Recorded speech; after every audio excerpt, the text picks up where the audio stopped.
Aiden, Lily, and Noah were just three innocent children. But one night their parents locked them in a motel room, leaving them trapped and exposed to a world of drugs and danger. What happened behind those closed doors is shocking, terrifying, and almost unbelievable. The day began like any other in the small, quiet town, but something felt off to those who knew the Johnson family. Aiden, 10, Lily, 8, and little Noah, 5, were usually up early, their laughter echoing through the yard as they played and ran around before school. That morning, the house was silent. No clanging of breakfast dishes, no calls for coats or shoes, and no excited chatter about the day ahead. Neighbors glanced toward the window with a creeping sense of unease. The children, who were normally so full of life, were nowhere to be seen. Concern turned into alarm as hours passed. Teachers at the local elementary school noticed the children had not arrived, and calls to their parents went unanswered. Even their usual bus driver reported the empty seats where they should have been. Something was wrong. Officers were called, and the quiet streets of the town, usually calm and predictable, began to buzz with urgent activity. Patrol cars weaved through the neighborhood, and officers knocked on doors, questioning anyone who might have seen the Johnsons in the past 24 hours. Initial searches of the house revealed little. The front door was unlocked, the beds untouched, and breakfast still sat on the table, cold and forgotten. It was as though the children had vanished without a trace. Officers noticed bags missing from the house, neatly packed and placed near the car. It seemed impossible to believe that the parents would leave their children unattended, but the absence of any immediate explanation added weight to the fear creeping through the community. Neighbors began sharing small, worrying details. A store clerk recalled seeing the Johnsons late the previous night, moving bags into a car in a hurried, almost secretive manner. A few people remembered strange patterns over the past months. Nights when the children were left alone, brief glimpses of a tense household, and whispers of arguments behind closed doors. None of these signs had been reported officially, but in hindsight, they painted a troubling picture. The town watched anxiously as law enforcement expanded the search. Officers checked nearby parks, alleys, and abandoned buildings. Each passing hour stretched the community's anxiety, and questions multiplied. Where were the children? Were they safe? Had they wandered off, or had something far worse happened? As the sun climbed higher, the search began to move beyond the familiar streets of the town, reaching into areas the Johnson family rarely visited. Detectives started to piece together the sequence of events, relying on fragments of information and witness recollections. Every small detail took on heightened significance. The absence of dialogue, the missing belongings, and the parents' strange behavior all suggested that this was no ordinary disappearance. The town felt a collective unease, a growing realization that something darker might be unfolding behind closed doors. As evening approached, the fear shifted into determination. Officers refused to leave any stone unturned, driven by the urgency of finding the children alive. The small town, once quiet and predictable, now held its breath, waiting for answers. The mystery of the missing Johnson children had begun, and no one could yet imagine the dangerous reality that awaited discovery. Hours of searching led the officers to a quiet stretch of road at the edge of town, where a small, run-down motel sat like a forgotten relic of better days. Its faded paint and flickering neon sign gave it an almost eerie presence as the sun began to dip toward the horizon. Room numbers lined the peeling walls, but it was room 12 that drew the attention of the detectives. The blinds were tightly shut, casting the interior into shadows. Something about the silence behind the door felt wrong, too quiet, too deliberate. When officers approached, the faint sound of whimpering reached their ears. The door was locked, the kind of heavy latch that suggested it hadn't been moved in hours. A locksmith was called, and with every passing minute, the tension in the air thickened. Behind that door, 3 children waited, unaware of how close help had come. When the lock finally clicked open, the scene that greeted the officers was horrifying. The room reeked of smoke and chemicals, a pungent reminder of substances that no child should ever encounter. Inside, Aiden, Lily, and Noah huddled together, their small bodies trembling. Their clothes were dirty, their hair tangled, and their eyes wide with a mixture of fear and confusion. They hadn't eaten, hadn't drunk water, and had been left alone in the suffocating confines of the motel room for hours, possibly even longer. Every officer who entered felt a chill, not just from the smell, but from the weight of the neglect. It was clear the parents had locked the door from the outside, deliberately trapping their children in a space that offered no comfort or safety. Remnants of drug use littered the floor, burnt spoons, tiny bags with powder residue, and scorched cotton swabs. It was evidence of an adult world the children had been forced into, one far beyond their understanding or control. Officers carefully swept the scene, ensuring the children were safe while documenting everything that could later serve as evidence. Despite the chaos around them, the children clung to one another, a fragile unit of survival amid the fear and confusion. Paramedics arrived to check their physical health. Miraculously, none of the children showed signs of severe injury, but dehydration and extreme anxiety were evident. Their small hands shook as they were guided outside, and their eyes darted nervously, expecting threats that no longer existed. It was a stark reminder of the vulnerability of children left in the wrong hands. As the investigation expanded beyond the motel room, authorities began piecing together the timeline. It became clear that this was not an isolated incident. The parents had planned the night with intention, locking the children away to indulge in their own destructive habits. The motel, a nondescript and lonely place, had become a temporary prison, a space where innocence and safety were replaced with fear and exposure to danger. By the time the children were safe and placed under protective care, the gravity of the situation became undeniable. What started as a missing children alert had transformed into a chilling story of neglect, addiction, and calculated endangerment. The motel room, once a symbol of temporary escape for the parents, now stood as evidence of cruelty, a dark chapter in the lives of 3 children whose innocence had been stolen, if only for a moment, by those who were supposed to protect them. Once the children were safe, the focus shifted entirely to their parents, Marlon and Teresa Johnson. Arrested at the scene, their expressions were unreadable, a chilling mix of indifference and desperation. Detectives began digging into their lives, uncovering layers of secrets and patterns that explained the terrifying events at the motel. On the surface, the Johnsons had appeared like an ordinary family, but beneath that facade, a web of neglect and substance abuse stretched back years. Neighbors started sharing pieces of the puzzle. Some remembered nights when loud arguments spilled into the streets, the children left unsupervised for hours on end. Others had caught glimpses of strangers visiting the house late at night, brief faces in passing cars, or the sound of hurried footsteps and slammed doors. Over time, these moments, once dismissed as ordinary domestic disturbances, now revealed a pattern of consistent dysfunction and danger. Further investigation uncovered the parents' long-term struggle with drugs, a battle that had quietly consumed their lives. Marlon and Teresa were addicted to crack, and over the years the children had been exposed to the chaos that came with their dependency.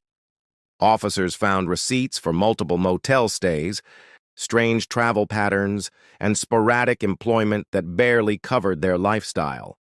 The children had been collateral damage in a world the parents prioritized above their own kids' safety. Social services records added another shocking layer. Over the years, there had been several complaints from teachers, neighbors, and even distant relatives. Reports described the children being left alone, living in unclean conditions, and sometimes appearing malnourished or frightened. Most of the complaints had been dismissed or lacked sufficient evidence. But now, in the wake of the motel incident, it was painfully clear that warnings had been ignored. The authorities realized the system had failed the children long before the incident became national news. Evidence collected from the motel and the family's home painted a disturbing picture. Officers documented drug paraphernalia, accounts of irregular schedules, and signs of long-term neglect. Psychological experts later described the environment as highly toxic and unsafe for children. Even casual exposure to such chaos could leave lasting trauma, and the authorities knew that the children's recovery would be difficult, requiring constant support and therapy. Through interviews and background checks, detectives pieced together the Johnsons' history of manipulation and deception. They had mastered the art of appearing functional to the outside world while hiding the destruction inside. Friends and acquaintances described them as charming yet unpredictable, capable of concealing their addictions while simultaneously exposing their children to harm. It was a dual reality, a family that seemed ordinary and a household that was anything but safe. By the time the investigation reached its early conclusions, it was clear that the motel incident was not a random lapse in judgment, but the culmination of years of neglect and addiction. The children had survived not by luck alone, but because authorities acted quickly at the critical moment.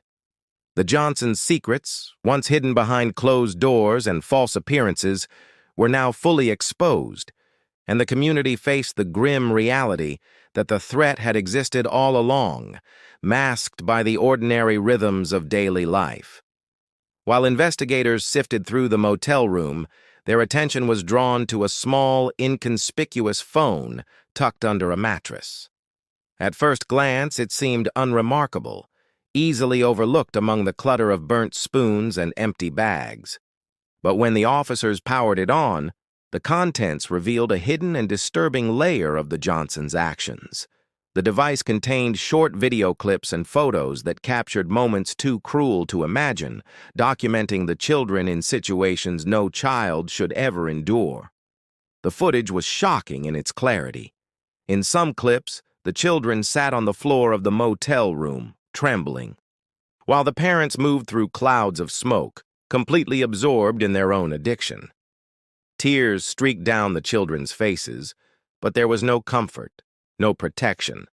Other clips showed the room in disarray, scattered with evidence of drug use, tiny containers, and scorched paraphernalia, confirming what detectives had suspected from the scene itself. The videos were not just snapshots of neglect, they were proof that the parents had deliberately exposed their children to danger. Each file on the phone told a story of abuse that had been hidden from the outside world. The children's fear was palpable, and officers described the material as heartbreaking and traumatizing. Experts in child welfare explained that even brief exposure to such conditions could have long-lasting psychological effects, affecting their sense of trust, safety, and emotional stability. The discovery of the phone transformed the case from one of neglect into a chilling record of deliberate endangerment. Authorities also discovered timestamps and location data embedded in the files, which helped reconstruct a pattern of repeated abuse. It became clear that the motel incident was not a spontaneous decision, but part of a cycle of behavior. The parents had repeatedly chosen drugs over the safety of their children, often documenting their actions in secret, as if preserving a record of their disregard. Every clip was a window into the dangers the children had faced, and a critical piece of evidence in the growing case against the Johnsons. For the legal team and investigators, the phone was invaluable. It provided undeniable proof that could not be denied or misinterpreted. Beyond its evidentiary value, it also served as a stark warning about the realities of child abuse hidden behind closed doors. The images and videos shocked the community, revealing the extent to which addiction and neglect can intersect to endanger innocent lives. The children, now safe in protective care, were spared from seeing most of the footage. But professionals used the phone's contents to build a case for therapy and intervention. Every clip was cataloged, carefully analyzed, and used to understand the children's experiences, shaping the strategies for their recovery. What had begun as a mysterious disappearance had evolved into a deeply disturbing story of parental betrayal and exposure to unimaginable harm. The hidden phone revealed the truth in a way nothing else could, proof that the children had endured trauma at the hands of the very people meant to keep them safe. The courtroom was tense as the trial of Marlon and Teresa Johnson began. The charges were severe: child endangerment, unlawful imprisonment, and drug abuse, among others. From the very first day, the weight of the evidence was overwhelming. Prosecutors presented a detailed record of the parents' long-term neglect, the motel incident, and the videos found on the hidden phone. Each piece of evidence painted a damning picture, exposing the depths of the Johnsons' disregard for their children. As the trial unfolded, the community followed closely. Neighbors and acquaintances provided testimony about years of erratic behavior, loud arguments, and the children being left alone for extended periods. Experts on child psychology explained the likely trauma the children had suffered, describing the long-term impact of exposure to drugs, fear, and neglect. The court heard about the social services complaints that had been ignored and the failure of systems meant to protect vulnerable children. The story of the Johnson family became not just a local tragedy, but a cautionary tale of oversight and danger. Evidence from the motel and the hidden phone was particularly powerful. Video clips showing the children's fear and the parents' drug use were presented in court, illustrating the reality of what had taken place. For many in the courtroom, the material was difficult to watch, a vivid reminder of the children's vulnerability. Prosecutors emphasized that the actions were deliberate, not accidental.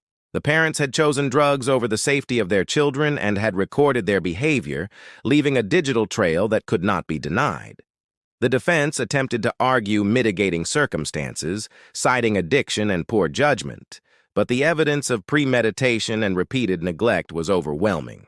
Witnesses described repeated patterns of dangerous behavior, showing that the motel incident was part of a long history of exposing the children to harm.